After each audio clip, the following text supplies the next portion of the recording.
Sam and Clara positioned themselves on a ridge overlooking the camp where they could watch the Sunday service without being seen. Through his field glasses, Sam could see the miners and their families gathered around a makeshift altar, listening to a tall, thin man in a black coat who gestured emphatically as he spoke. "That's Parker," Clara whispered, pointing to the preacher. "See how he moves, like he's got fire in his belly." Sam studied the man through his glasses. Reverend Parker was younger than he'd expected, maybe 45, with prematurely gray hair and the kind of lean, weathered face that spoke of years in the desert sun. But it was his eyes that caught Sam's attention. Dark, intense, burning with the kind of righteous fury that could move mountains or start wars. The service ended just after noon, and the miners began drifting back to their tents and shacks. Parker lingered by the altar, packing his Bible and prayer book with deliberate care. When the last of the congregation had gone, he looked up toward the ridge where Sam and Clara were hidden. "He knows we're here," Sam muttered. "Good. That means Maria got the message through." Parker walked slowly toward the canyon wall, following a narrow trail that led up toward their position. He moved with the careful confidence of a man who'd spent years navigating dangerous terrain, both physical and spiritual. Sam and Clara climbed down to meet him halfway, Clara moving carefully to avoid aggravating her wound. When they were close enough to speak without shouting, Parker stopped and studied them both with those burning eyes. "Clara Whitfield," he said, his voice carrying the resonance of years spent preaching to crowds. "Maria Santos said you needed to speak with me about your father."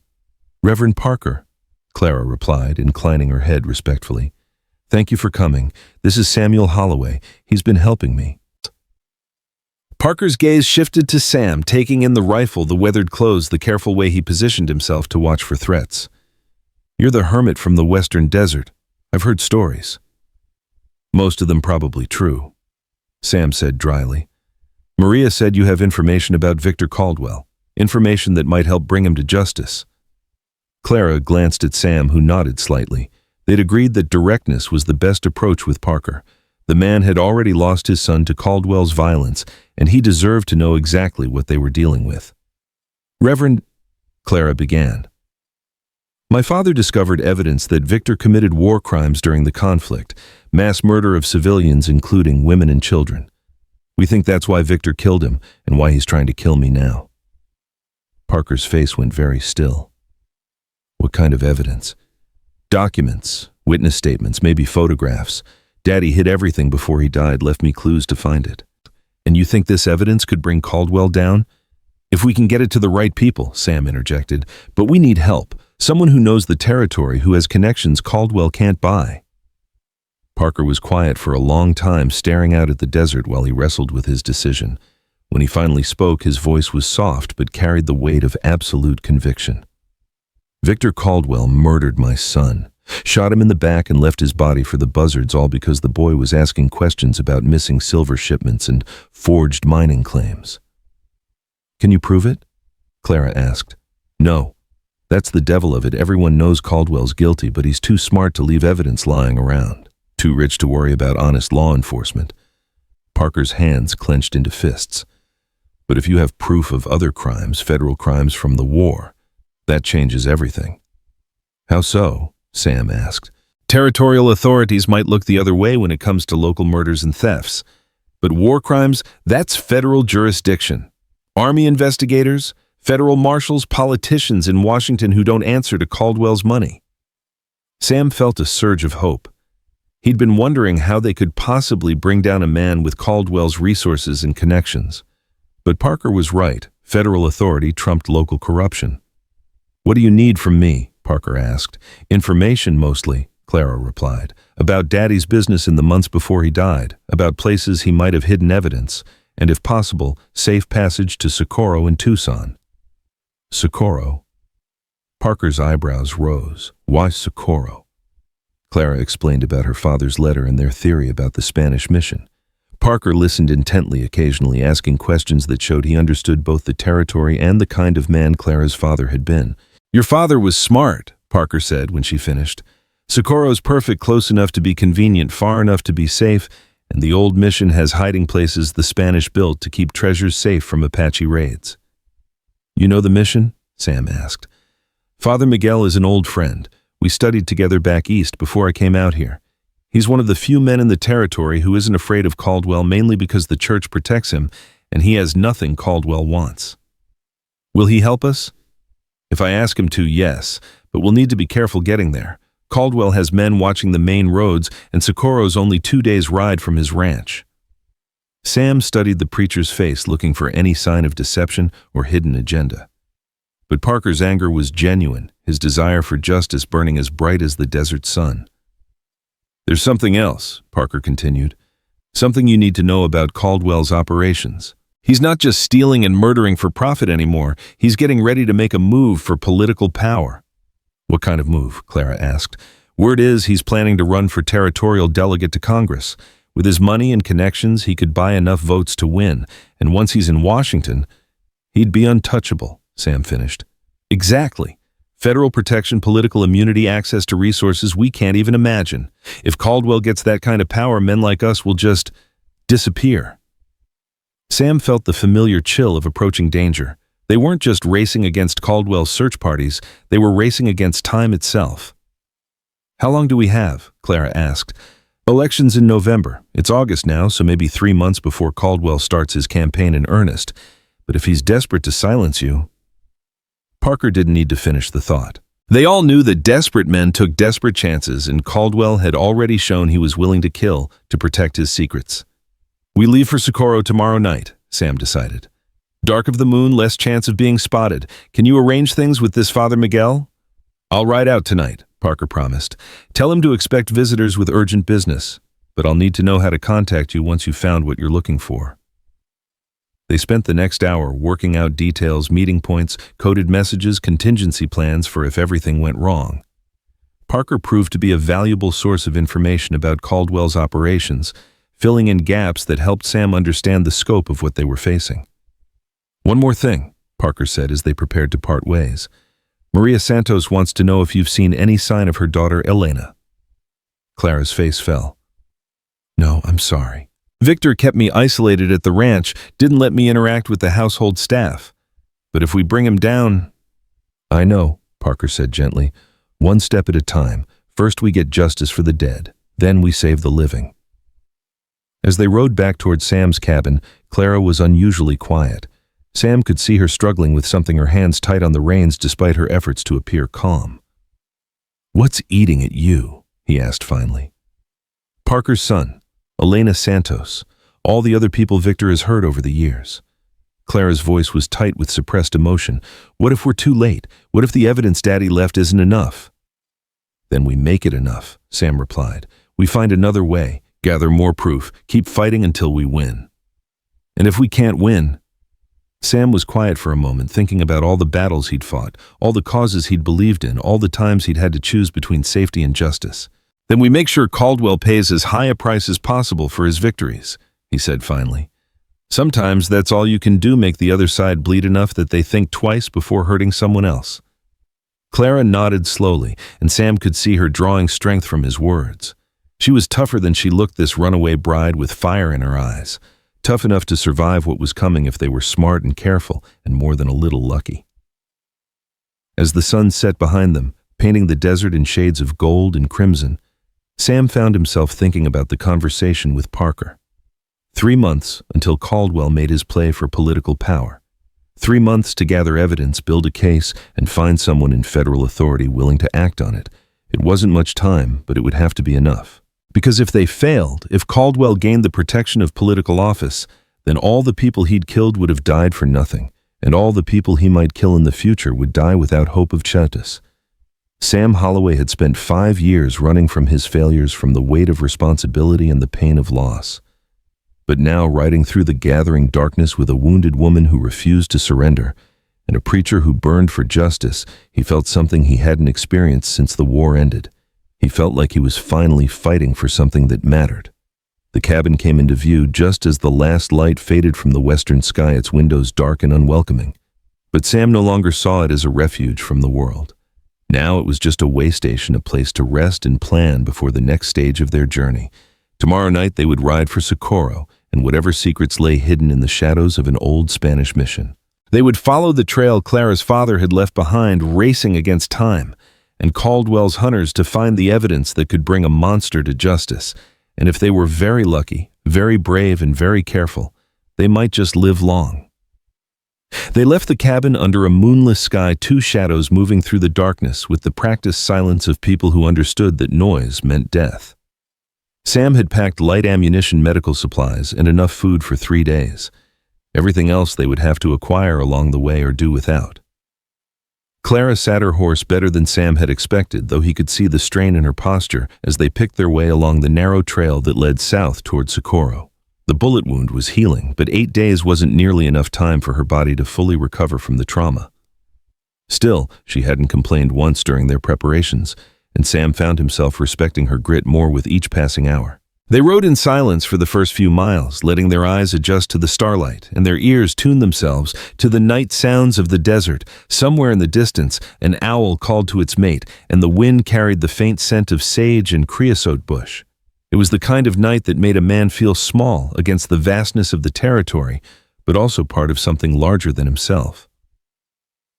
"Tell me about Father Miguel," Clara said softly, her voice barely carrying over the soft clop of hooves on packed earth. "Never met him," Sam replied. "But Parker seems to trust him, and that's good enough for me right now." What if he's wrong? What if this priest decides we're too dangerous to help? Sam had been wondering the same thing. They were asking a lot of a man they'd never met, shelter protection assistance in what amounted to a conspiracy against one of the territory's most powerful citizens. It was the kind of favor that could get a man killed if word got back to the wrong people. "Then we figure out another way," Sam said. "Your father was smart, Clara. If he hid evidence at the mission, he would have made sure it could be found without involving the clergy. We just need to get close enough to look." They rode through the night following game trails and dry creek beds that Sam knew from his years of solitary wandering. It was dangerous traveling in the dark. A horse could step in a prairie dog hole and break a leg, or a rider could miss a turn and end up lost in country where getting found meant getting dead. But it was safer than risking the main roads where Caldwell's men might be waiting. As dawn approached, they found shelter in a grove of cottonwoods near a seasonal creek that still held a trickle of water from the summer rains. Sam unsaddled the horses while Clara gathered brush to screen their camp from casual observation. They would rest here during the daylight hours, then continue south when darkness fell again. "How's your side?" Sam asked as Clara settled against a fallen log with a barely suppressed wince. "Better." She lied, then seemed to think better of it. "Hurts like hell if you want the truth, but I've had worse." Clara was quiet for a moment, staring at the thin stream of water that gurgled over the rocks. "When I was 16, I fell from a horse during roundup, broke 3 ribs and punctured a lung, spent 2 weeks in bed thinking I was going to die." "What kept you going?" "Stubbornness mostly, and the knowledge that if I died, Daddy would blame himself for the rest of his life." She looked up at Sam with those piercing green eyes. "Same thing that's keeping me going now, I suppose. Too stubborn to die and too angry to quit." Sam found himself smiling despite their circumstances. "Remind me never to get on your bad side." "Too late for that, Mr. Holloway. Anyone who helps me is automatically on Victor Caldwell's bad side, and that's about as bad as it gets in this territory." They slept in shifts during the day, Sam taking the first watch while Clara curled up in the shade of the cottonwoods. He positioned himself where he could see the approaches to their camp while remaining hidden from view, his rifle across his knees and his ears tuned for any sound that didn't belong. The desert was deceptively peaceful in the daylight, all golden sand and red rock under a sky so blue it hurt to look at. But Sam had learned not to trust the desert's tranquility. It was a harsh land that tested everything that tried to survive in it, and it had no patience for the weak or unwary. Around noon, the sound of distant hoofbeats brought him fully alert. Sam crouched lower behind his cover and studied the terrain through his field glasses, searching for movement among the sage and mesquite. After several minutes, he spotted them, 3 riders moving along a ridge about a mile to the north, too far away to identify, but close enough to be dangerous. Sam watched until the riders disappeared over the far side of the ridge, then waited another hour to make sure they weren't circling back. When he was satisfied they were gone, he woke Clara for her turn at watch. "Caldwell's men?" she asked, instantly alert despite having been deep asleep moments before. "Maybe, or just travelers, but we can't take chances." Clara nodded and took up position with Sam's spare pistol, a heavy Colt that looked oversized in her hands, but which she handled with surprising competence. "Daddy taught me to shoot when I was 12, she explained, seeing Sam's expression. "Said a woman in this territory needed to know how to protect herself. Smart man." "He was. I just wish he'd taught me how to spot a man like Victor Caldwell before it was too late." Sam settled down to rest, but sleep eluded him. Something about those riders bothered him. They'd been moving with purpose, not the casual pace of ordinary travelers, and they'd been heading south toward Socorro. When night fell, they resumed their journey with increased caution. Sam chose a more circuitous route that added hours to their travel time, but kept them well away from the main trails. They rode through country so desolate that even the Apache avoided it across alkali flats where nothing grew, and the only sound was the wind moaning through eroded rock formations. It was nearly dawn when they finally saw the lights of Socorro glimmering in the distance like fallen stars. The town sat in a valley beside the Rio Grande, its adobe buildings and church spires silhouetted against the lightening sky. There, Clara pointed to a bell tower that rose above the other structures. "San Miguel Mission. Daddy used to say it was the most beautiful building in the territory." Sam studied the mission through his field glasses. It was indeed beautiful, a classic Spanish colonial structure with thick walls, graceful arches, and a bell tower that seemed to reach toward heaven itself. But more importantly, it looked defensible. The walls were high and solid, the entrances few and easily watched. They approached Socorro from the east, skirting the main roads and staying in the cover of the cottonwoods that lined the river. Sam found a spot where they could observe the mission without being seen, then settled in to watch for signs of trouble. "Looks quiet," Clara observed. "Too quiet, maybe." Sam had learned to be suspicious of things that seemed too easy. "Caldwell's got to know your father had connections here. If I were him, I'd have men watching the mission." They waited until full daylight, studying the mission and the surrounding area for any sign of watchers.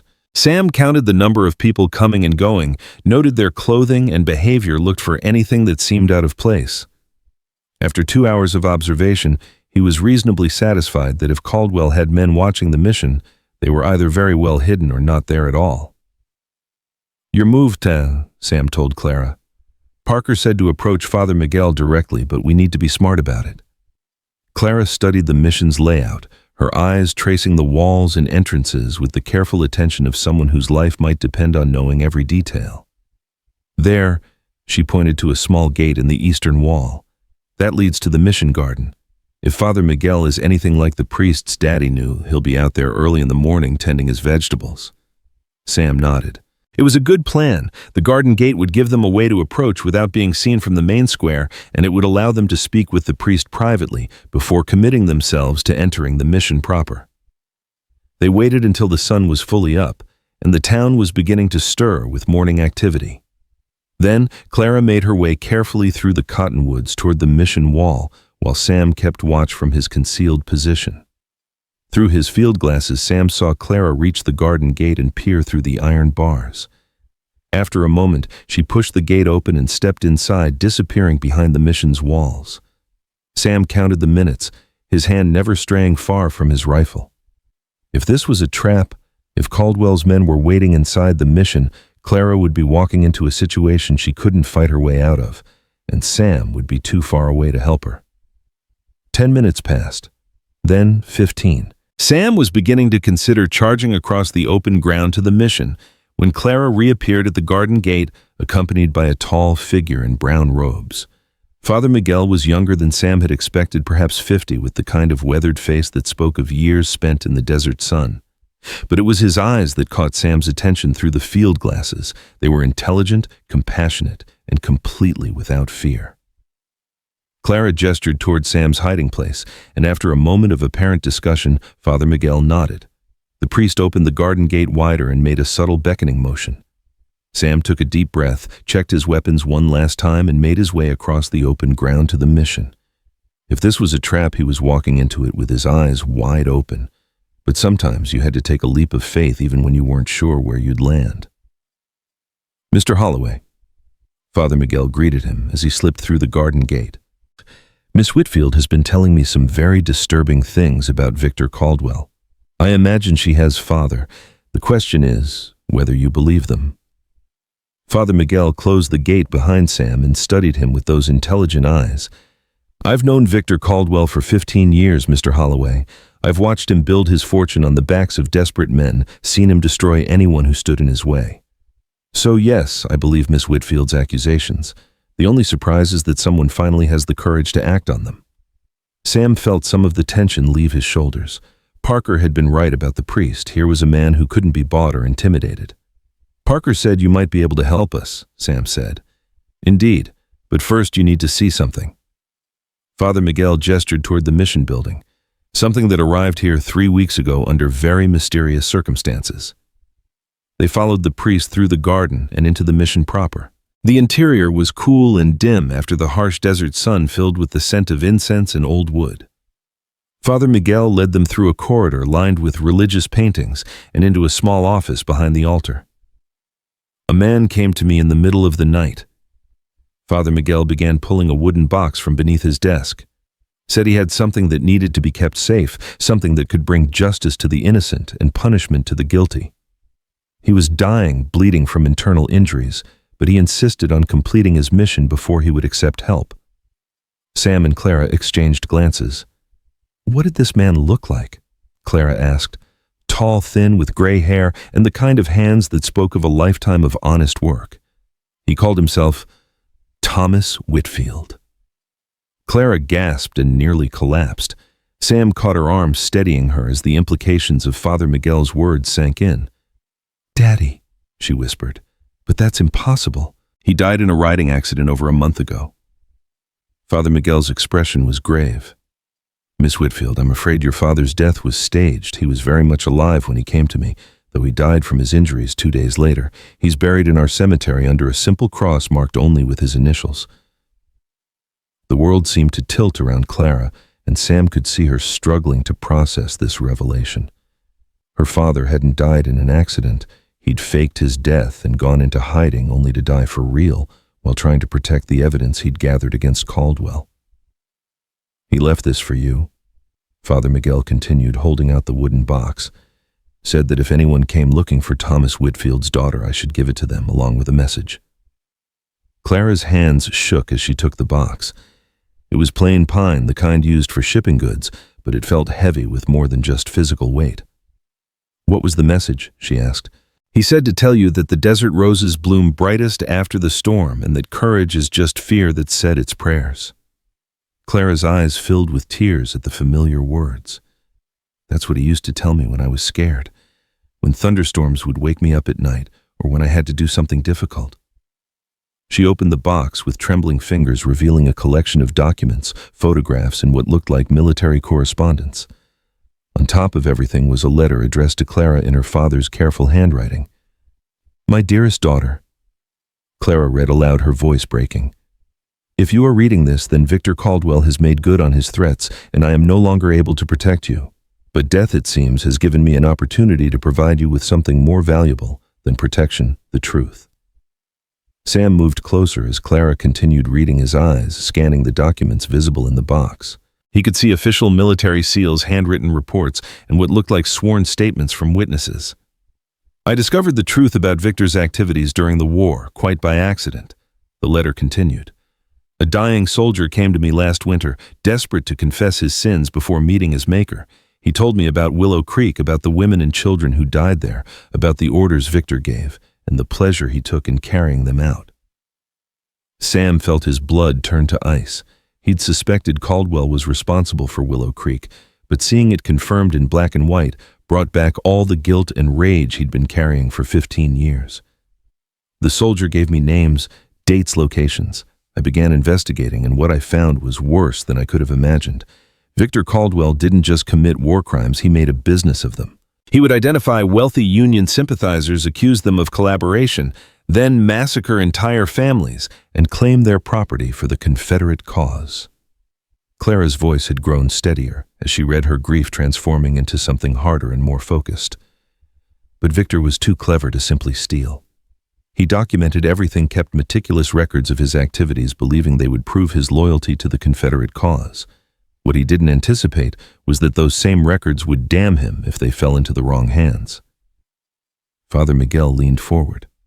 Your father spent months gathering evidence, tracking down witnesses, building an unshakable case against Caldwell. He was planning to take it to federal authorities when Caldwell discovered what he was doing. How? Sam asked. One of the witnesses got scared and went to Caldwell, hoping to buy his safety by betraying Thomas. Caldwell responded by killing the witness and putting a price on your father's head. Thomas barely escaped with his life, but he managed to save the evidence. Clara reached the end of the letter and looked up at Sam with tears streaming down her face. He says the evidence is all here, along with instructions for getting it to people who can act on it. Names, addresses, contacts in the federal government who can't be bought by Victor's money. Sam examined the contents of the box more carefully. The evidence was overwhelming: military dispatches detailing Caldwell's activities, sworn statements from survivors, even photographs of mass graves at Willow Creek and other sites. It was enough to hang Caldwell 10 times over if they could get it to the right people. There's more, Father Miguel said quietly. Your father wasn't the only one gathering evidence against Caldwell. There's a network of people, survivors, witnesses, federal investigators who have been building a case for years. They've been waiting for someone brave enough to come forward with proof. Who are they? Clara asked. Father Miguel pulled out another document from the box. Federal Marshal James Morrison, based out of Santa Fe, Captain William Hayes of the Army's Criminal Investigation Division, and a territorial prosecutor named Elizabeth Warren, who's been fighting corruption for years. Sam studied the names. These weren't local officials who could be bought or intimidated. They were federal authorities with the power and jurisdiction to bring Caldwell to justice. The question, Father Miguel continued, is how to get this evidence to them without Caldwell intercepting it. He has spies everywhere, and he's not above murdering federal officials if they become too much of a threat. Clara was already thinking ahead. We need to divide the evidence, make copies, send them through different channels. If one gets intercepted, the others might get through. Sam nodded. Smart. But it'll take time, and time is something we don't have much of. Caldwell's bound to figure out we're here eventually. Actually, Father Miguel said with a slight smile, you may have more time than you think. Victor Caldwell is currently in Santa Fe meeting with territorial officials about his political campaign. He won't be back for at least a week. How do you know that? Because he requested a meeting with the bishop to discuss his potential candidacy. The church's endorsement carries weight in territorial politics, though I'm afraid His Excellency was unimpressed by Mr. Caldwell's character. Sam felt a surge of hope. A week wasn't much, but it might be enough to get copies of the evidence to multiple federal authorities and build a case strong enough to survive Caldwell's inevitable counterattack. We'll need help, Sam said. People we can trust to carry messages, make copies, act as witnesses if necessary. You have it, Father Miguel replied without hesitation. The church has resources throughout the territory, and many of us have been waiting for an opportunity to bring Victor Caldwell to justice. Clara was already organizing the documents, her mind working with the precision of someone who understood the magnitude of what they were attempting. We'll need to prioritize the evidence, decide what goes to whom and in what order. Sam picked up one of the photographs, a grim image of bodies lying in the ruins of what had once been a homestead. The sight brought back memories of his own failures, the people he'd been unable to save during the war. Mr. Holloway. Clara's voice seemed to come from far away. Are you all right? Sam realized he'd been staring at the photograph for several minutes, lost in the dark maze of his own guilt. This one, he said, holding up the image. This is the Henderson place, about 5 miles east of Willow Creek. I found them 3 days after the attack. You were there? I was the commanding officer responsible for protecting that area. These people died on my watch, and I never knew who was responsible. Sam's voice was tight with suppressed emotion. Now I do. Father Miguel placed a gentle hand on Sam's shoulder. The past cannot be changed, my son, but the future can still be shaped by the choices we make today. Sam nodded, forcing himself to focus on the present. The dead deserved justice, but the living needed protection. And right now, Clara needed him to be strong. They spent the rest of the day planning their next moves. Father Miguel provided them with names and locations of trusted allies throughout the territory, while Clara organized the evidence into multiple packages for distribution. Sam studied maps of the region, plotting routes to Santa Fe and other locations where they could find federal authorities. As evening approached, Father Miguel led them to a hidden room beneath the mission's altar, accessible through a concealed door that had been built by Spanish colonists centuries earlier. "You'll be safe here," the priest assured them. "This room has sheltered fugitives from Apache raids, Mexican revolutionaries, and Confederate deserters. The walls are thick enough to muffle sound, and there are multiple escape routes if you need them." The hidden chamber was larger than Sam had expected, with stone walls and a vaulted ceiling that spoke of skilled craftsmanship. It was furnished simply but comfortably, with beds, a table, and even a small shrine where travelers could pray for safe passage. "Father," Clara said, as they prepared to settle in for the night, "why are you helping us? You could be putting the entire mission at risk." Father Miguel was quiet for a moment, his eyes reflecting the light of the oil lamps that illuminated the chamber. "Because, my child, there comes a time when silence becomes complicity. I have watched Victor Caldwell destroy too many lives, corrupt too many institutions, spread too much fear and suffering. If God has given me an opportunity to help stop him, then I must take it, regardless of the personal cost." Sam found himself respecting the priest's quiet courage. It took a special kind of bravery to stand up to a man like Caldwell, knowing the consequences could be fatal.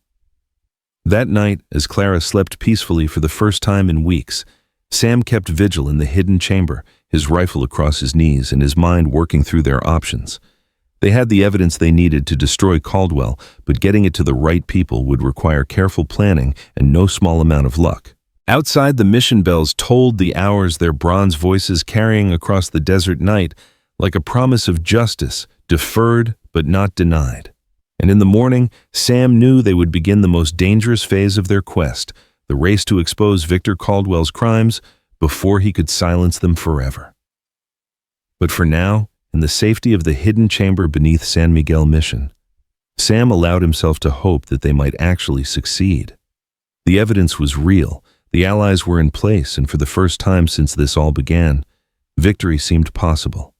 The desert roses were blooming at last, and their beauty was worth every thorn that had torn them along the way. The morning brought news that shattered their carefully laid plans like glass against stone. Father Miguel descended into the hidden chamber just after dawn, his face grave and his hands trembling as he clutched a telegram that had arrived during the night. "What is it?" Clara asked, immediately alert to the priest's distress. "Victor Caldwell." Father Miguel said, his voice tight with controlled anger. "He's returning to the territory earlier than expected. This telegram is from Bishop Martinez in Santa Fe. Caldwell cut short his meetings and left the capital yesterday morning with a company of armed men." Sam felt his blood turn cold. How many men? At least 20, possibly more. They're riding hard for Socorro, and they should arrive by midday.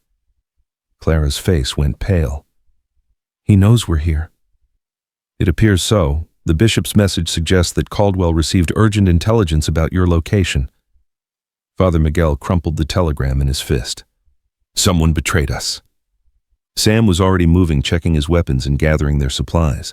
20 armed men was more than he could handle in a straight fight, especially with Clara still recovering from her wound. They needed to run, and they needed to run now. "The evidence!" Clara said, her hands flying to the wooden box. "We can't let him get it." "We won't," Sam assured her. But his mind was racing through options, none of them good. They could try to escape Socorro before Caldwell arrived, but his men might already be watching the roads. They could attempt to hide in the mission, but 20 determined gunmen could tear the place apart, stone by stone. Father Miguel was thinking along the same lines. "There's another way," he said slowly. "Dangerous, but it might work." "I'm listening," Sam replied. "The old mine shaft network under the town. They were dug by Spanish colonists centuries ago, connected to natural caves that run for miles underground. Most people have forgotten they exist, but they connect to the mission's foundation and emerge in several locations around the valley." Clara looked up from where she was frantically organizing the evidence into smaller packages. "You want us to go underground?" "It's the only way to avoid Caldwell's men completely. The main tunnel runs northwest for about 3 miles before emerging near the river crossing. From there you could make your way to the railroad depot at San Antonio." Sam considered this. Underground travel would be slow and dangerous, cave-ins, bad air, the possibility of getting lost in the dark, but it would put them completely beyond Caldwell's reach until they reached the surface again. "How do we access these tunnels?" he asked. Father Miguel led them to the far corner of the chamber, where what looked like a solid stone wall actually concealed another hidden door. This passage was built to connect with the mine system in case the mission ever needed to be evacuated. It hasn't been used in 50 years, but it should still be passable. The priest pushed against a seemingly random stone, and a section of the wall swung inward with the grinding sound of ancient mechanisms. Beyond lay a narrow tunnel that disappeared into absolute darkness. "I'll give you supplies and directions," Father Miguel continued, "but you'll need to move quickly. Once Caldwell arrives and finds you gone, he'll search everywhere, including down here." Clara finished dividing the evidence into 4 separate packages, each containing enough documentation to damn Caldwell if it reached the right hands. "Father, can you get one of these packages to Marshal Morrison in Santa Fe and another to Captain Hayes?" "Of course. I've trusted messengers who can ride within the hour." Sam took one of the remaining packages and handed the 4th to Clara. "We'll take these to the federal prosecutor in Albuquerque and the territorial governor in Santa Fe. If we split up the evidence 4 ways, Caldwell can't stop all of it from reaching its destination." "We're not splitting up," Clara said firmly. "I won't leave you to face this alone." "Clara, be reasonable. You're still hurt and—" "No." Her voice cut through his protest like a blade. "We started this together and we'll finish it together. Besides, you need me. I know the people on Daddy's list know who can be trusted and who can't." Sam wanted to argue, but he could see the determination in her eyes. Clara Whitfield had come too far and sacrificed too much to be sidelined now, no matter how dangerous the road ahead. Father Miguel provided them with lanterns, rope food, and water for 3 days underground. He also gave Sam a detailed map of the tunnel system, hand-drawn on old parchment that looked like it had been created by Spanish explorers. "The main passage is marked in red," the priest explained. "Stay on it no matter what side tunnels you encounter. Some of the older shafts are unstable, and others lead to dead ends or underground rivers." "What about air?" Clara asked, practical as always. The Spanish were master engineers. They built ventilation shafts every few hundred yards connected to natural chimneys in the rock. "You should have breathable air throughout your journey." As they prepared to enter the tunnel, the sound of horses and shouting voices drifted down from the mission above. Caldwell had arrived, and from the commotion it sounded like he'd brought even more men than the bishop had reported. "Go," Father Miguel urged, pushing them toward the hidden passage. "I'll seal this door behind you and pray that God watches over your journey."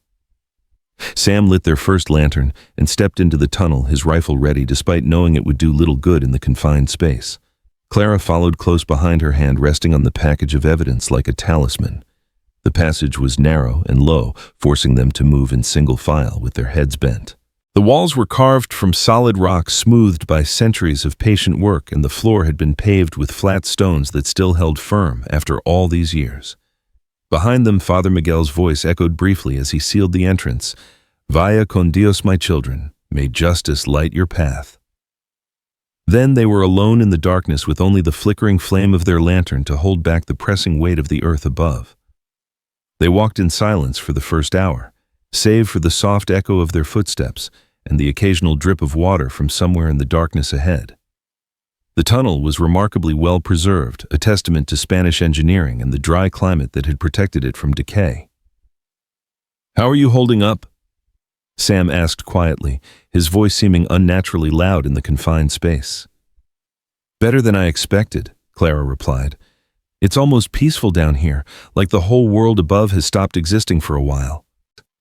Sam understood what she meant. There was something oddly comforting about the tunnel's simplicity. No horizon to watch for enemies. No weather to worry about, just the path ahead and the steady rhythm of walking. It was almost meditative if you could ignore the crushing weight of stone overhead. They reached the first ventilation shaft after 90 minutes of steady walking. The narrow chimney disappeared upward into darkness, but fresh air flowed down it in a steady stream, carrying with it the scent of sage and desert sunshine. "Amazing," Clara mused, looking up the shaft. "They built this 500 years ago, and it still works perfectly." "The Spanish didn't build things to last a generation," Sam agreed. "They built them to last forever." They rested for a few minutes, sharing water and checking Father Miguel's map. According to the priest's notations, they were making good time. The tunnel ran straight and level for another mile before beginning a gradual ascent toward the surface. As they resumed walking, Clara began to talk, her voice soft but carrying clearly in the enclosed space. I keep thinking about what Daddy went through in his last weeks. Knowing Victor was hunting him, knowing he was dying from his injuries, but still determined to get the evidence to safety. He was a brave man. He was a stubborn man, Clara corrected with a sad smile. Mama always said Daddy would rather die than admit he was wrong about something. I suppose that stubbornness is what kept him going long enough to hide the evidence. Sam could hear the grief in her voice mixed with pride and a fierce determination that reminded him of his own father. He'd be proud of you, Clara. What you're doing takes the same kind of courage. Does it? Sometimes I feel like I'm just running scared, reacting to things instead of taking control. Running toward danger to save other people isn't the same as running away from it to save yourself. Your father knew the difference, and so do I. They walked on through the unchanging darkness, their lantern casting dancing shadows on the tunnel walls. The steady rhythm of their footsteps became almost hypnotic, and Sam found his mind drifting to memories of other journeys, other missions where everything had depended on reaching the right place at the right time. Sam, Clara said suddenly, using his first name for the first time, can I ask you something personal? Shoot. When you found me in the desert, what made you stop? You could have kept riding, pretended you never saw me. It would have been safer. Sam was quiet for a long time, considering how to answer. The truth was complicated, wrapped up in guilt and loneliness and a desperate need to matter to someone again. I've spent 5 years trying to forget the people I couldn't save during the war, he said finally. Soldiers under my command, civilians caught in the crossfire, families like the ones at Willow Creek. I came to the desert thinking I could outrun that weight, but it followed me anyway. And when you saw me, I saw a chance to save someone instead of losing them. Maybe it was selfish, but I needed that chance more than I needed safety. Clara was quiet for several steps. Then, it wasn't selfish. It was human. We all need to matter to someone, need to know our lives have made a difference. Your father mattered, Sam said. What he did, the evidence he gathered, the courage he showed, it's going to save lives, including yours. And what about you? Do you think you matter? The question hit Sam like a physical blow. For 5 years, he'd been telling himself that he was worthless, that his failures in the war had made him a burden rather than a blessing to the world. But looking at Clara, now seeing the strength and determination he'd helped nurture Sam, felt something shift inside him. Maybe, he said quietly, maybe I'm starting to. They reached a junction where 3 tunnels branched off from the main passage. Father Miguel's map clearly marked the correct route, but Sam took a moment to examine the other options. One led upward toward what the map labeled as Old Spanish Fort, while another descended toward an underground river. Escape routes, Clara observed, in case we need them. Let's hope we don't. They continued along the main tunnel, which had begun to slope upward as the priest had promised. The air remained fresh, though Sam noticed it was getting warmer as they approached the surface. According to the map, they should reach the exit point within another hour. That's when they heard the voices. Sam immediately doused their lantern, plunging them into absolute darkness. The voices were distant and muffled, but they were definitely coming from somewhere ahead in the tunnel. Caldwell's men, Clara whispered, her voice barely audible. Sam strained his ears, trying to make out words. The voices seemed to be moving, sometimes louder, sometimes fainter, as if the speakers were searching for something. Could be, or could be miners who know about these tunnels. Sam felt for Clara's hand in the darkness, squeezing it reassuringly. Either way, we need to be careful. They moved forward slowly, feeling their way along the tunnel wall with their free hands. The voices grew clearer as they approached, and Sam's heart sank as he recognized the harsh tones of men accustomed to violence. Told you these tunnels connected to the mission, one voice was saying. If they're down here, we'll find them. Lot of ground to cover, another voice replied. Could take days to search all these passages. Caldwell wants them found, so we keep looking. He's offering $1,000 to whoever brings him the woman alive and $500 for proof the man is dead. Sam felt Clara tense beside him. The bounty on their heads was larger than most men made in 2 years, enough to motivate every gunman and treasure hunter in the territory. The voices were getting closer, accompanied now by the flickering light of torches or lanterns. Sam counted at least 3 distinct speakers, possibly more. Fighting in the narrow tunnel would be suicide, but if they tried to retreat, they might be heard. "This way," Sam whispered, remembering one of the side passages they'd seen earlier. He guided Clara back down the tunnel until they reached the junction, then led her into the passage marked as leading to the old Spanish fort. This tunnel was narrower and older than the main passage, with rough-hewn walls that spoke of more primitive construction, but it sloped upward steeply, suggesting it might offer another route to the surface.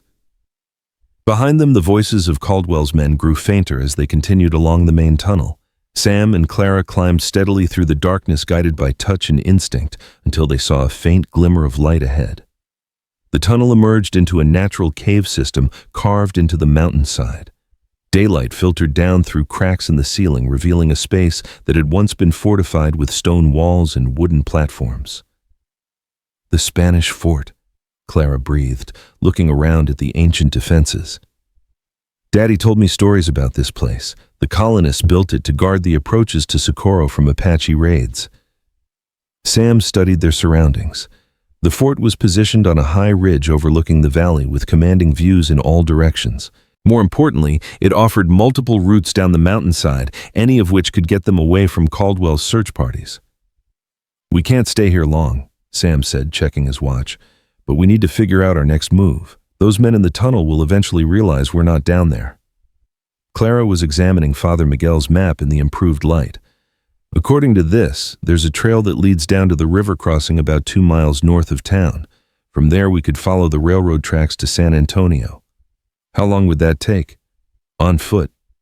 2 days, maybe 3, but we'd be exposed the whole way, and Caldwell probably has men watching the railroad." Sam moved to one of the cave openings and studied the valley below through his field glasses. Socorro looked peaceful in the afternoon sun, but he could see unusual activity around the mission horses' armed men, the systematic search of every building and street. "He's turning the whole town upside down," Sam reported.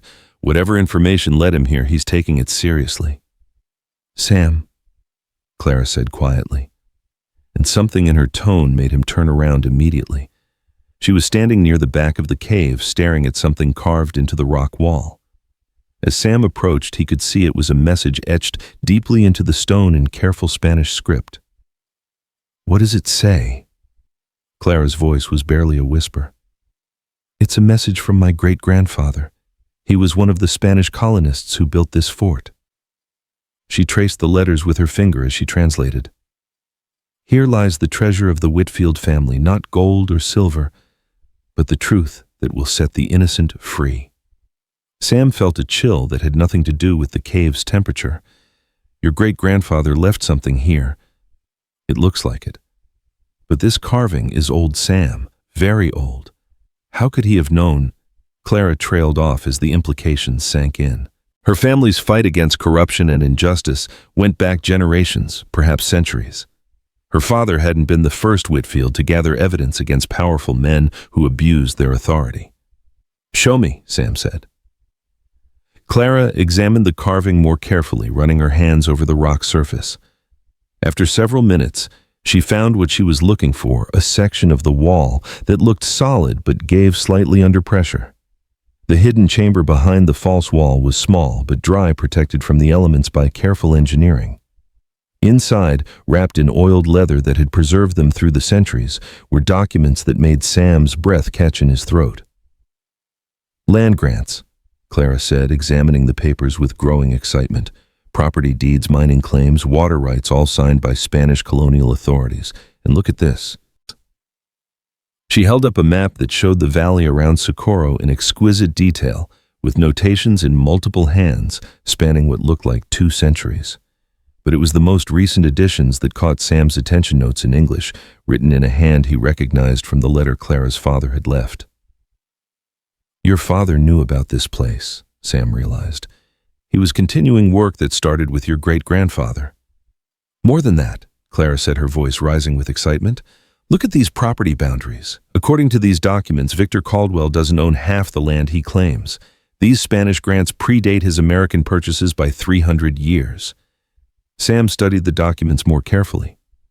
If Clara was right, they had stumbled onto something that could destroy Caldwell, even if the war crimes evidence never reached federal authorities.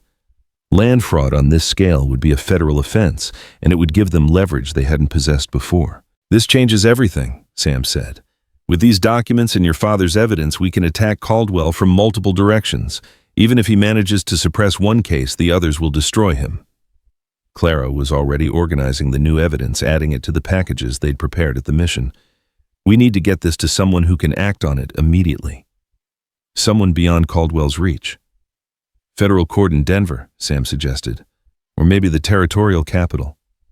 No, somewhere closer, somewhere we can reach before Caldwell realizes what we've found." Clara studied the map of the valley, her mind working rapidly. "The army post at Fort Craig. It's only a day's ride south, and they have telegraph connections to Washington." Sam nodded. Fort Craig was a good choice. Military authorities couldn't be bought as easily as civilian officials, and they had the resources to protect evidence and witnesses. They spent another hour organizing their discoveries and planning their route to the fort. The ancient documents would need careful handling, but they were too valuable to leave behind. Combined with her father's evidence, they represented the complete destruction of Victor Caldwell's empire.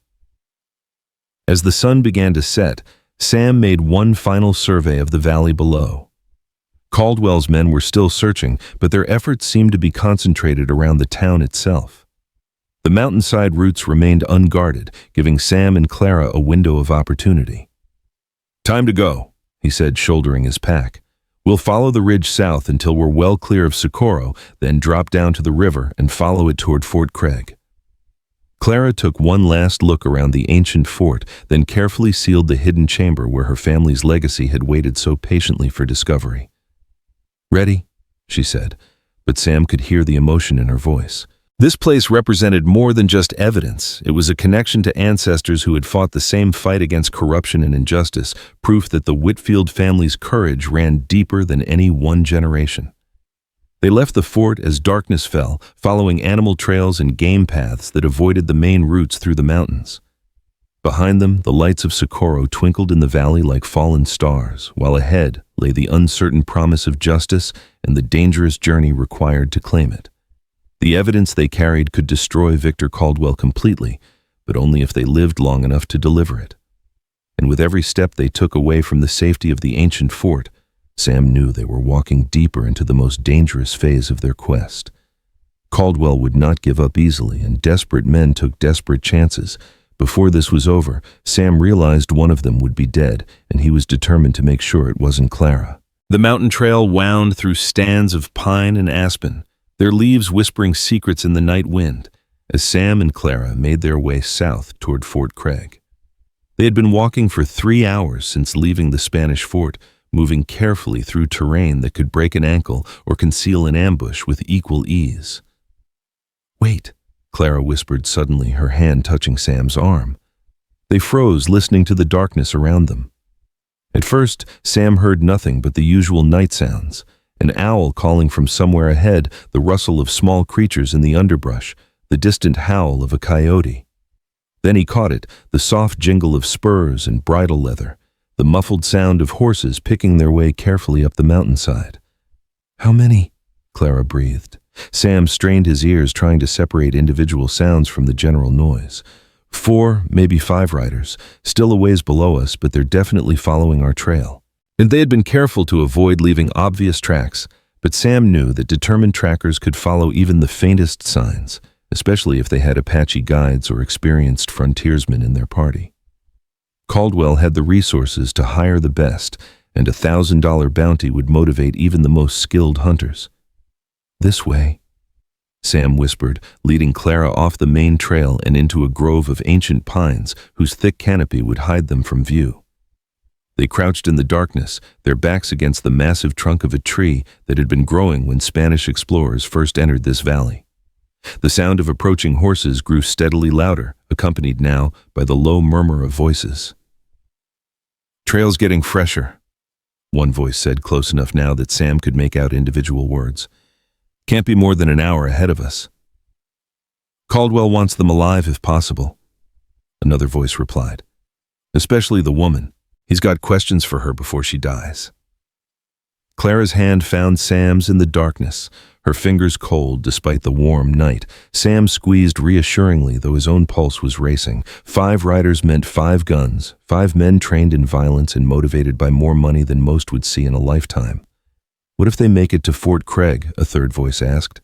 They won't, the first speaker replied with cold confidence. We've got men watching every approach to the fort, and even if they somehow get past us, Caldwell's got friends in the army. That evidence will disappear before it ever reaches the telegraph office. Sam felt his heart sink. They had been counting on the military's independence from local corruption, but Caldwell's influence apparently reached further than they had imagined. Still, they had to try the alternative, was letting a monster continue his reign of terror, unopposed. The riders passed within 50 yards of their hiding place, their voices fading as they continued up the trail. Sam waited until he could no longer hear them before moving, leading Clara deeper into the forest where they could talk without fear of being overheard. We need a new plan, he said quietly. If Caldwell has people watching Fort Craig, we're walking into a trap. Clara was studying the documents they carried, her face barely visible in the starlight, filtering through the trees. What about the railroad? We could try to get these papers to Denver or Santa Fe directly. Same problem. Caldwell's had time to position men at every obvious destination. Sam rubbed his jaw, thinking hard. We need to go somewhere he wouldn't expect, somewhere he doesn't have influence. The territorial capital, too obvious. He'll have bought or intimidated half the officials there. Clara was quiet for a moment, then her face brightened with an idea that Sam immediately didn't like. Albuquerque, she said. There's a federal prosecutor there, Elizabeth Warren. According to Daddy's notes, she's been investigating territorial corruption for years, and she's not afraid of powerful men. Sam knew the name. Elizabeth Warren had a reputation as an honest prosecutor in a territory where honesty was often fatal. But Albuquerque was 100 miles north through country that Caldwell's men would be watching. It's a long way, Sam said, and dangerous. Everything's dangerous now, Clara replied. But Daddy trusted her enough to include her name in his list of contacts. If anyone can act on this evidence, it's her. Sam considered their options. They could try to hide in the mountains until Caldwell gave up his search. But that could take weeks or months, and they didn't have enough supplies for an extended stay. They could attempt to leave the territory entirely, but that would mean abandoning all the people Caldwell would continue to victimize. All right, he decided. Albuquerque it is. But we go smart, avoid the main roads, travel at night, assume everyone we meet is working for Caldwell. They spent the rest of the night moving through the forest, putting distance between themselves and their pursuers, while staying off any trail that could be easily followed. By dawn, they had reached a high ridge that offered commanding views of the valley below. Through his field glasses, Sam could see riders moving along the main road toward Fort Craig. Confirmation that Caldwell had indeed anticipated their destination. But he also noticed something else that made him smile grimly. What is it? Clara asked, seeing his expression. Caldwell's made a mistake, Sam replied, handing her the glasses. Look at how his men are positioned. Clara studied the valley for several minutes, then lowered the glasses with understanding. They're watching the obvious routes, but they've left the northern approaches completely unguarded. Exactly. Caldwell's thinking like a rich man, not a soldier. He's deploying his forces to protect the places he thinks matter, but he's forgotten that sometimes the best strategy is to go where your enemy isn't looking. They found shelter in a cave system that afternoon, hidden among the rocks where they could rest without fear of discovery. Clara used the time to organize the evidence again, making sure the most damaging documents were distributed among multiple packages. Sam, she said as they shared a meal of hardtack and dried meat. What happens after we deliver this evidence, assuming we succeed? Caldwell goes to trial, probably hangs for his war crimes. His empire collapses and all the people he's been victimizing get their lives back. And us. What happens to us? Sam had been wondering the same thing. For weeks now, their lives had been defined by this single purpose: gathering evidence, staying alive, seeking justice. But once that purpose was fulfilled, what then? I don't know, he admitted. I suppose you'll go back to your life, whatever's left of it after all this. Clara was quiet for a long time, staring out at the desert landscape visible through the cave entrance. When she finally spoke, her voice was soft but determined. "I don't think I can go back, Sam. Too much has changed. I've changed." "How so?" "Before all this started, I was just drifting through life letting other people make decisions for me. My father chose my education. Victor chose my marriage. Society chose my role as a proper young lady. I never really chose anything for myself." Sam could hear the strength in her voice, the confidence that had grown through weeks of danger and hardship. "And now I know what I'm capable of. I know I can make hard choices, face danger, fight for what's right." Clara met his eyes. "I don't want to go back to being helpless." "You were never helpless, Clara. You just didn't know your own strength." They resumed traveling after sunset, following game trails and ridgelines that kept them well away from the main roads. The going was slow and treacherous in the darkness, but it was safer than risking the open country where Caldwell's men could spot them from miles away. On the second night, they had their first real scare. They were descending into a narrow canyon when Sam heard the unmistakable sound of a rifle being cocked somewhere in the darkness ahead. He immediately pushed Clara behind a boulder and raised his own weapon, though he couldn't see any targets in the black shadows of the canyon walls. "That's far enough," a voice called out. "You folks just stay right where you are." Sam's mind raced through options. The voice sounded local, not like one of Caldwell's hired guns, but that didn't necessarily mean they were safe. Bounty hunters came in all varieties, and $1,000 could buy a lot of cooperation from honest citizens. "We're just travelers," Sam called back. "Don't want any trouble." "Travelers don't usually move through Dead Man's Canyon in the middle of the night," the voice replied, "unless they got good reason to avoid being seen." Sam could hear at least two other people moving in the darkness, trying to flank their position. These weren't casual bandits. They moved with military precision and discipline. "You wouldn't happen to be the folks Victor Caldwell's looking for, would you?" the voice continued. "Heard there's good money for information about a man and woman heading north." Clara touched Sam's arm and whispered something he couldn't quite hear. Then to his amazement, she stood up and stepped out from behind the boulder. "Jimmy Prescott, is that you?" she called out. The movement in the darkness stopped abruptly. After a moment of stunned silence, the original voice responded with obvious surprise. "Miss Clara? Clara Whitfield. What in the hell are you doing out here?" Sam watched in amazement as a figure emerged from the shadows, a young man in his 20s with the kind of weathered face that spoke of years spent outdoors. He was followed by two other men, all of them carrying rifles but no longer pointing them at Sam and Clara. "Jimmy was one of Daddy's ranch hands," Clara explained to Sam, "before Victor forced Daddy to sell the ranch to pay his debts." "Miss Clara, we heard you were dead," Jimmy said, his voice filled with relief and concern. "Word came down that Caldwell's men found your body in the desert." "Victor's lie," Clara replied. "I'm very much alive and I need to stay that way long enough to see him brought to justice." Jimmy's expression hardened at the mention of Caldwell's name. "That bastard destroyed a lot of good people when he took over your daddy's ranch.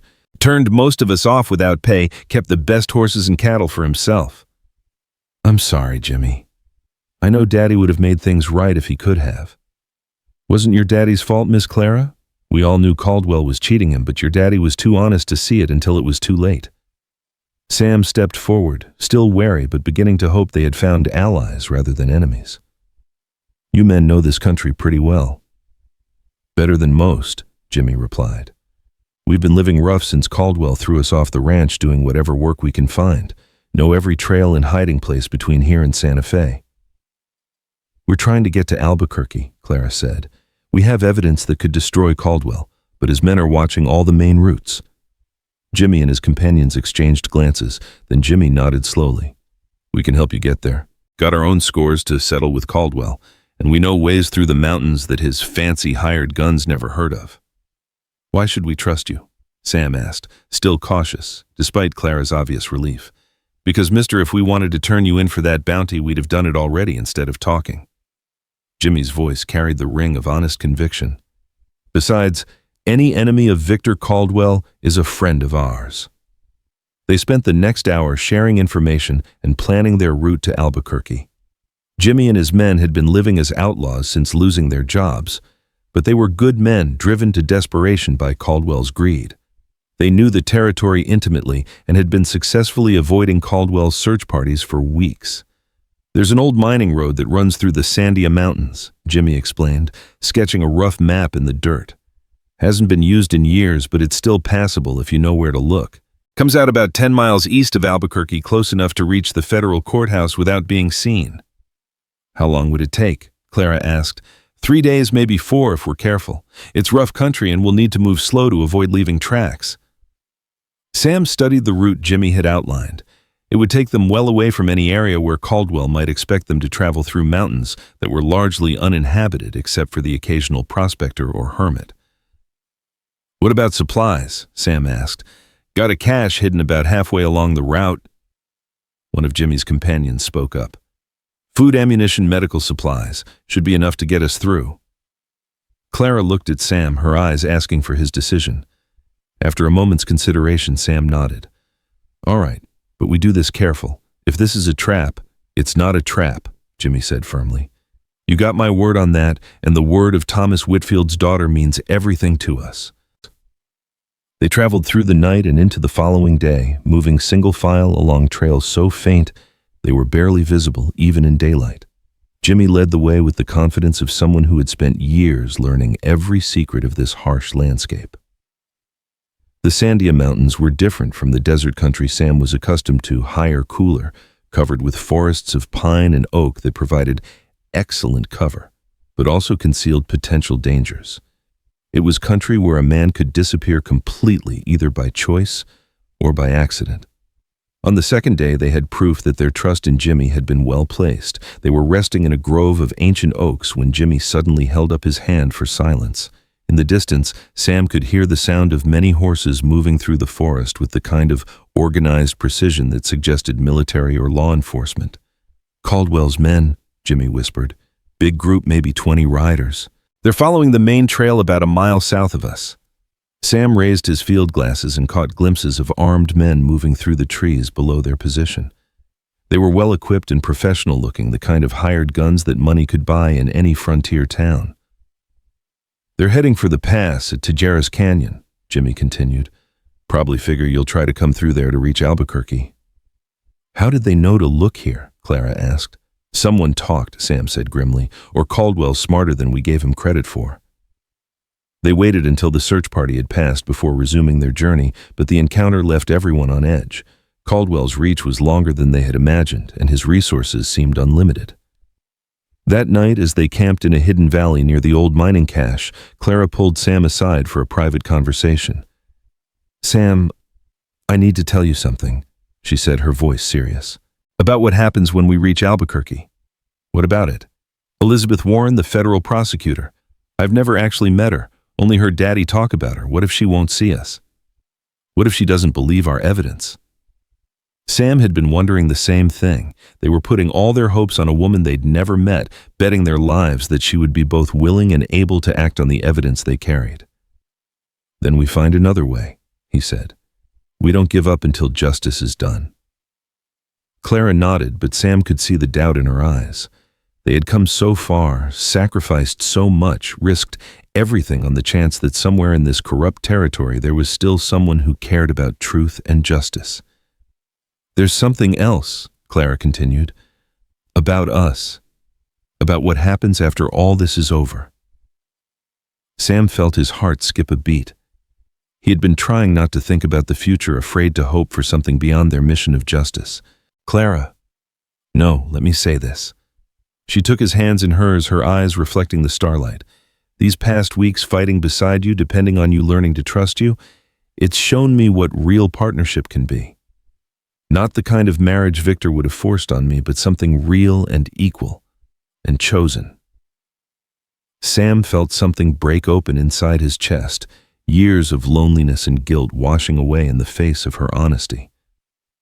"Are you saying—" "I'm saying that when this is over, I'd like to find out what we could build together, if you're willing."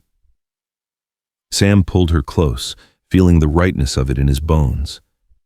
"I've been alone for so long, I'd forgotten what it felt like to matter to someone. You matter to me, Sam Holloway, more than I thought possible." They held each other in the darkness, two people who had found something worth fighting for in each other, as well as in their quest for justice. It was a moment of peace and hope in the middle of a war that had already claimed too many lives. The next morning brought them within sight of Albuquerque. The territorial capital spread across the valley below them like a collection of scattered toys, its adobe buildings and church spires looking impossibly small from their mountain vantage point. Somewhere in that maze of streets and structures was Elizabeth Warren, the federal prosecutor who might be their salvation or their final disappointment. "Federal courthouse is on 2nd Street, Jimmy said, pointing to a substantial building near the center of town. "Warren's office is on the 3rd floor if the rumors are true."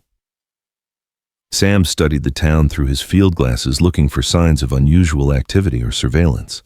The streets seemed normal for a territorial capital, wagons and riders moving about, their business people walking between buildings, children playing in the dusty squares. "Looks quiet," he reported, "but that doesn't mean Caldwell doesn't have people watching." "How do we approach this?" Clara asked. Sam considered their options. They could try to enter the town openly, but that would make them visible to any watchers Caldwell might have posted. They could attempt to sneak in after dark, but that would mean waiting another day and risking discovery. "We split up," he decided. "Jimmy and his men create a distraction on the south side of town, draw attention away from the courthouse. You and I go in from the north, get to Warren's office as fast as possible." "What kind of distraction?" Jimmy asked. Sam smiled grimly. "The kind that involves making a lot of noise and giving Caldwell's men something to chase. Can you handle that?" "With pleasure," Jimmy replied. "We've been wanting to cause that bastard some trouble for months." They spent the rest of the day planning their approach and timing. The distraction would begin at 2 o'clock, giving Sam and Clara time to reach the courthouse, while attention was focused elsewhere. It was a risky plan, but it was the best they could manage with their limited resources. As the appointed time approached, Sam and Clara made their way down the mountainside toward the northern edge of Albuquerque. They moved carefully, using every scrap of cover available, their weapons ready and their senses alert for any sign of trouble. Behind them, Jimmy and his men were preparing to ride into town, shooting and shouting, claiming to be pursuing bandits they had spotted heading south. It would create chaos and confusion, and hopefully buy Sam and Clara the time they needed to reach Elizabeth Warren. "Ready?" Sam asked as they crouched at the edge of town.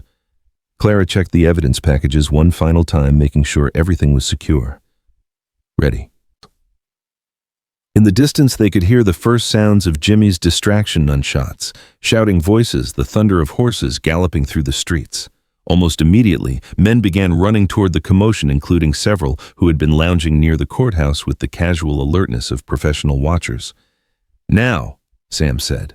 They moved quickly through the back streets of Albuquerque, staying in the shadows and avoiding the main thoroughfares where they might be spotted. The courthouse loomed ahead of them, its impressive facade speaking of federal authority and the rule of law.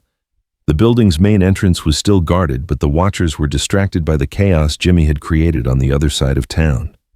Sam and Clara slipped through a side door used by clerks and court officials, then made their way up the stairs toward the 3rd floor.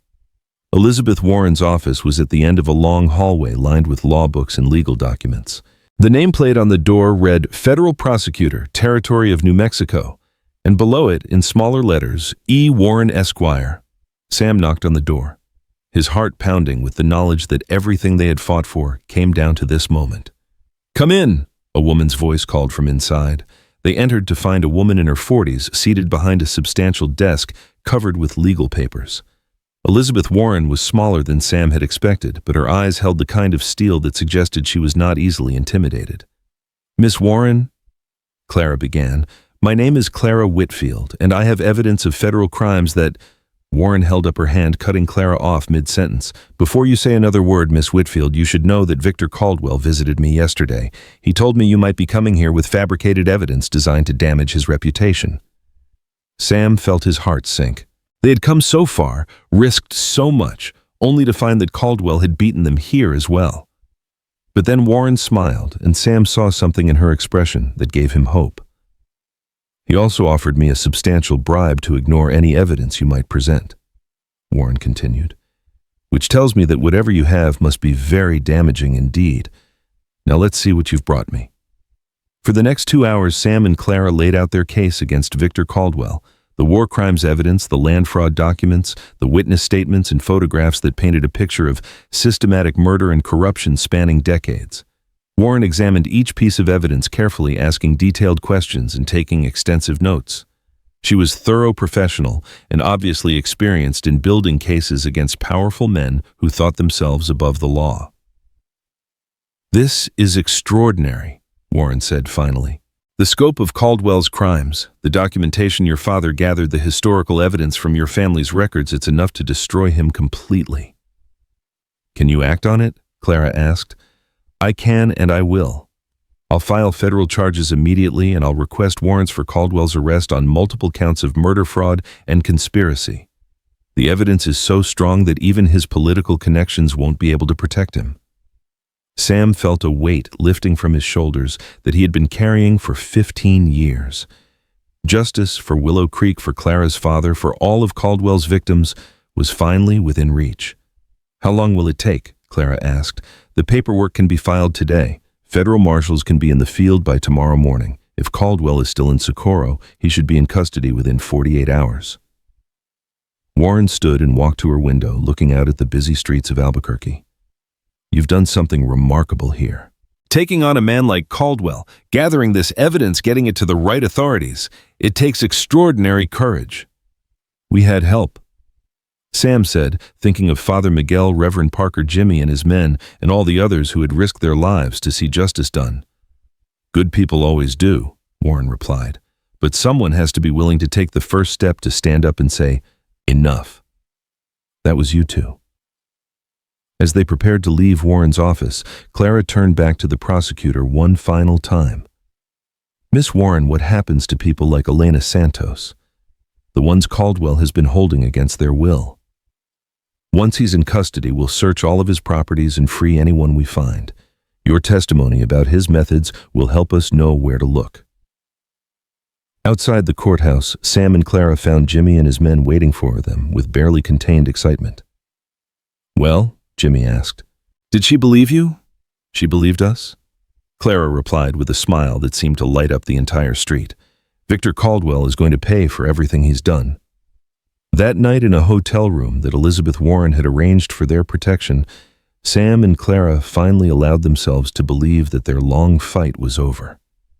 The evidence had been delivered, the machinery of federal justice was in motion, and Victor Caldwell's reign of terror was coming to an end. "What now?" Clara asked as they stood on the hotel balcony looking out at the stars that seemed brighter and more beautiful than they had in months.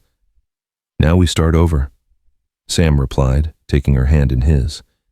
"Build something new on the foundation of what we've been through together. Together. If you'll have me, I know I'm not much a broken-down ex-soldier with more ghosts than prospects, but I love you, Clara Whitfield, and I want to spend whatever time I have left making you happy." Clara turned to face him, her eyes shining with tears of joy rather than sorrow. "Samuel Holloway, you are everything I never knew I was looking for. Yes, I'll have you. For as long as you'll stay." They held each other as the desert wind carried the sounds of a territory finally free from the shadow of Victor Caldwell's evil. In the distance, church bells rang the hour, their bronze voices speaking of hope and redemption, and the promise that justice, however long delayed, would ultimately prevail. The woman in white who had stumbled out of the desert with a bullet in her side had found more than just sanctuary in the arms of a broken soldier. She had found love, purpose, and the strength to fight for what was right. And the man who had carried her to water had discovered that salvation sometimes came in the form of someone who needed saving just as much as you did. Their story was far from over, but the first chapter had ended exactly as it should, with truth. Triumphant love victorious, and the promise of a future built on the solid foundation of courage and commitment. In the morning, federal marshals would ride out to arrest Victor Caldwell. Justice would be served, the innocent would be freed, and the territory would begin to heal from years of corruption and fear. But tonight, Sam and Clara Holloway, for that's what she would be as soon as they could find a preacher, stood together under the vast New Mexico sky, two souls who had found in each other the strength to change the world.